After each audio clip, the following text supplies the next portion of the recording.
Hello दोस्तों, नमस्कार। आप सभी का स्वागत है। और दोस्तों मैं आपको बता दूं कि जो इससे पिछली वीडियो है साइंस की, दोस्तों उसमें हमने साइंस स्टार्ट की थी। तो उसमें हमने सबसे अंत में क्या बताया था, मैंने आपको सबसे अंत में बताया था ऊर्ध्वपातन के बारे में। तो दोस्तों चलिए वहीं से आगे कंटिन्यू करेंगे ऊर्ध्वपातन के बारे में और आगे सीखें और आगे चलेंगे। तो सबसे पहले आप हेडिंग डालेंगे एग्जाम्पल ऑफ सब्लिमेशन, यानी ऊर्ध्वपातन के उदाहरण। यानी आपको ये समझना है कि ऊर्ध्वपातन के उदाहरण क्या क्या होते हैं। यदि आपको ऊर्ध्वपातन समझ में नहीं आता, यदि आपको सब्लिमेशन समझ में नहीं आया है, तो आप इससे पिछली वाली वीडियो है जो साइंस की पार्ट 1 है, आप उसे देखिए, उसके बाद आपको पूरा समझ में आएगा। तो दोस्तों इसका सबसे पहला एग्जाम्पल है कपूर का जलना। आपने देखा है कि जब हम कपूर को जलाते हैं तो क्या वो जलने के बाद लिक्विड में बदलता है, क्या वो द्रव में बदलता है? नहीं, वो सीधे किस में बदल जाता है? गैस में। वो दोस्तों सीधे किस में बदल जाता है? गैस में। चलिए, तो आपको समझ में आया होगा कि ऊर्ध्वपातन का उदाहरण क्या है? कपूर। और दोस्तों इसका अगला उदाहरण है नेफ्थलीन। क्या होता है? नेफ्थलीन। अब आपके दिमाग में क्वेश्चन आ रहा होगा कि नेफ्थलीन क्या होता है। तो दोस्तों नेफ्थलीन होता है कपड़ों में रखी जाने वाली गोली। नेफ्थलीन क्या होता है? कपड़ों में रखी जाने वाली गोली होती है। यदि आप उसको भी जलाएंगे तो वो भी क्या होगा? सीधे ठोस अवस्था से किस में बदल जाएगी? गैसीय अवस्था में बदल जाएगी। और दोस्तों इसका अगला एग्जाम्पल है अमोनियम क्लोराइड। क्या है? Ammonium chloride. और इसका एग्जाम्पल है ड्राई आइस, यानी शुष्क बर्फ। ठीक है, यानी शुष्क बर्फ क्या होती है? Solid CO2। और उससे अगला एग्जाम्पल है आयोडीन। क्या है दोस्तों? आयोडीन। और सबसे लास्ट में है एंथ्रासीन। एंथ्रासीन दोस्तों क्या होता है? आप जानते होंगे, यदि आपने 12th में केमिस्ट्री पढ़ी होगी, तो 3 बेंजीन को जोड़ने पर क्या बनता है? एंथ्रासीन बनता है। क्या बनता है दोस्तों? एंथ्रासीन बनता है। चलिए उससे आगे बात करते हैं। आपको ये चीज़ समझ में आई होगी। अब आगे बात करते हैं वाष्पन के बारे में। दोस्तों किसके बारे में बात करेंगे? वाष्पन के बारे में। समझिए वाष्पन क्या होता है। तो दोस्तों वाष्पन होता है किसी भी तापमान पर तरल का गैस में बदल जाना। यानी कोई ऐसा टेम्परेचर जिस पे कोई लिक्विड यानी कोई तरल है, वो दोस्तों किस में बदल जाए? वो किस में बदल जाए? गैस में बदल जाए, तो क्या कहलाएगा? वाष्पन कहलाएगा। और आपको ये याद रखना है कि यह सभी ताप पर हो सकता है। वाष्पन किस पे हो सकता है? सभी टेम्परेचर पर हो सकता है। उससे आगे आप हेडिंग डालेंगे वाष्पन से ठंडक होती है, यानी इवेपोराइजेशन से क्या होती है? कूलिंग होती है। वो कैसे होती है वो समझिए। तो दोस्तों आप सब जानते हैं कि जैसे हमारा कोई बर्तन है, इसमें क्या है? जल भरा हुआ है। यदि इसमें जल भरा हुआ है, इसमें दोस्तों विभिन्न प्रकार के अणु होंगे। इसमें क्या होंगे? इसमें दोस्तों होंगे विभिन्न प्रकार के अणु होंगे। और यदि इसमें दोस्तों विभिन्न प्रकार के अणु होंगे, तो विभिन्न प्रकार के अणुओं के पास क्या होगी? विभिन्न प्रकार की गतिज ऊर्जा होगी, यानी काइनेटिक एनर्जी होगी। तो दोस्तों आप जानते हैं कि जिनकी गतिज ऊर्जा ज़्यादा होगी उन्हें आप गर्म करने पर वो क्या बन जाएंगे? वाष्प बन जाएंगे, यानी वो तो चले जाएंगे। लेकिन जिनकी कम होगी वो रह जाएंगे।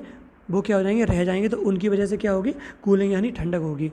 आपको मैंने पहली क्लास में बताया था कि जो हमारी गतिज ऊर्जा होती है वो किसके समानुपाती होती है? ताप के।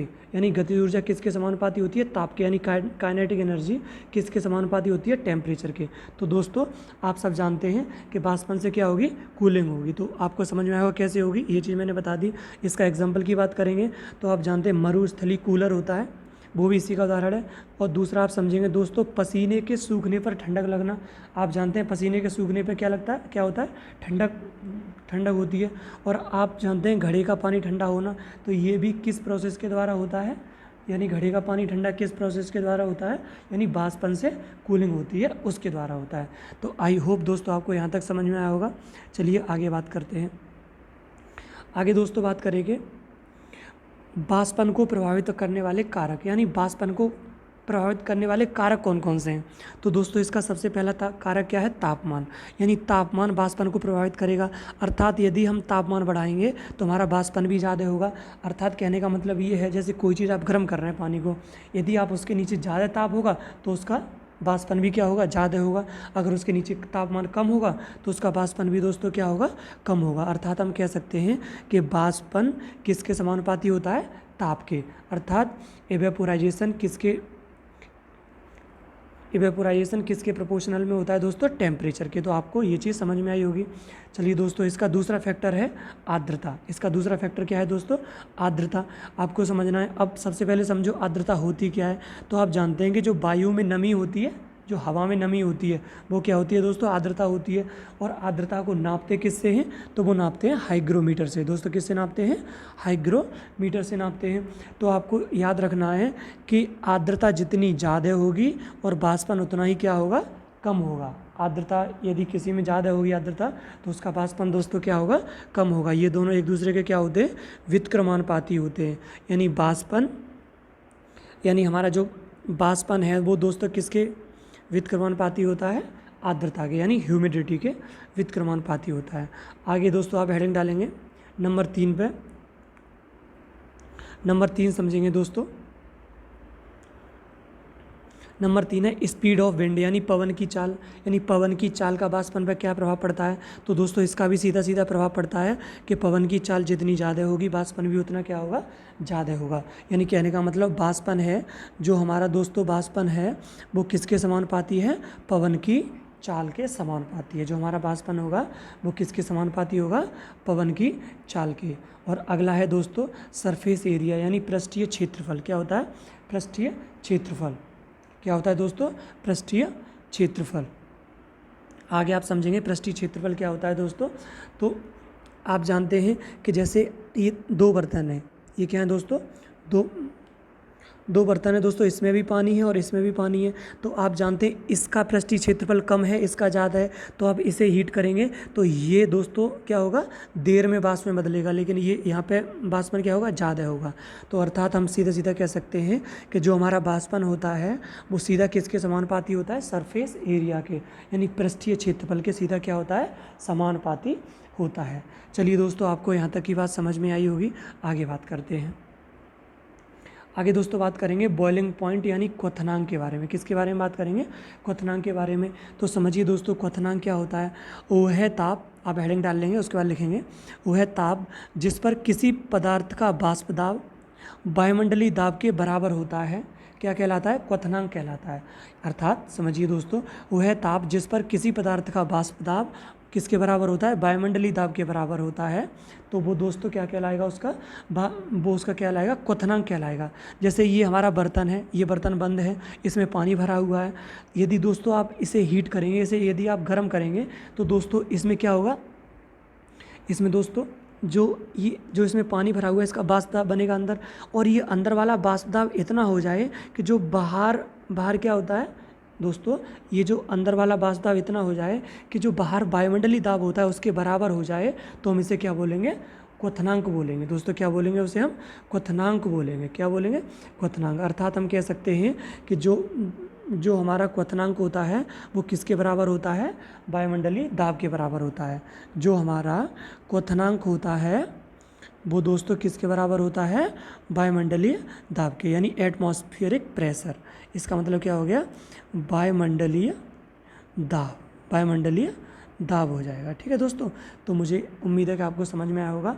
और वायुमंडलीय दाब आपको सामान्यतः कितना लेना है, 1 ATP। कितना लेना है दोस्तों, 1 ATP। कितना लेना है, 1 ATP।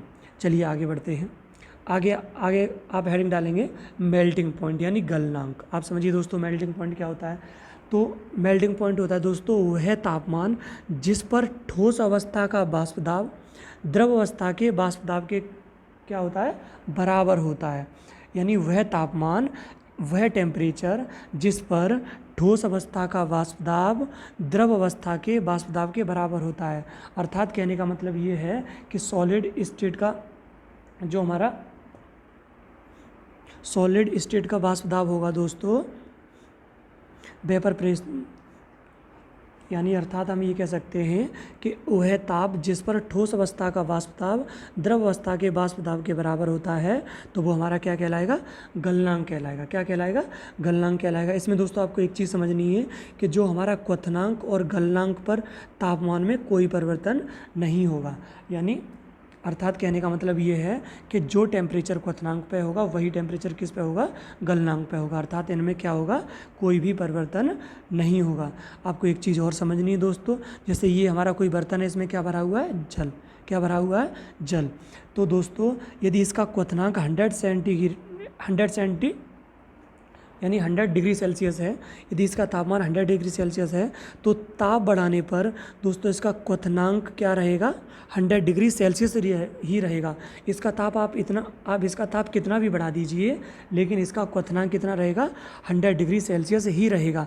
अब आपके दिमाग में प्रश्न आ रहा होगा कि जो हमने ताप बढ़ाया वो गया कहाँ। तो दोस्तों जो हमारा बढ़ा हुआ ताप होगा वो किसके रूप में स्टोर हो जाएगा, किसके रूप में स्टोर होगा, गुप्त ऊष्मा के रूप में स्टोर हो जाएगा। दोस्तों किसके रूप में स्टोर हो जाएगा, गुप्त ऊष्मा के रूप में क्या हो जाएगा, स्टोर हो जाएगा। तो दोस्तों मुझे उम्मीद है कि आपको इतनी बात समझ में आई होगी। ये छोटी सी एक वीडियो थी। तो अगर आपने इससे पिछली वाली वीडियो नहीं देखी तो पहले आप उसे देखें, उसके बाद ये आपको डेफिनेटली समझ में आएगी। आज के लिए इतना ही काफ़ी दोस्तों, धन्यवाद, बहुत बहुत धन्यवाद।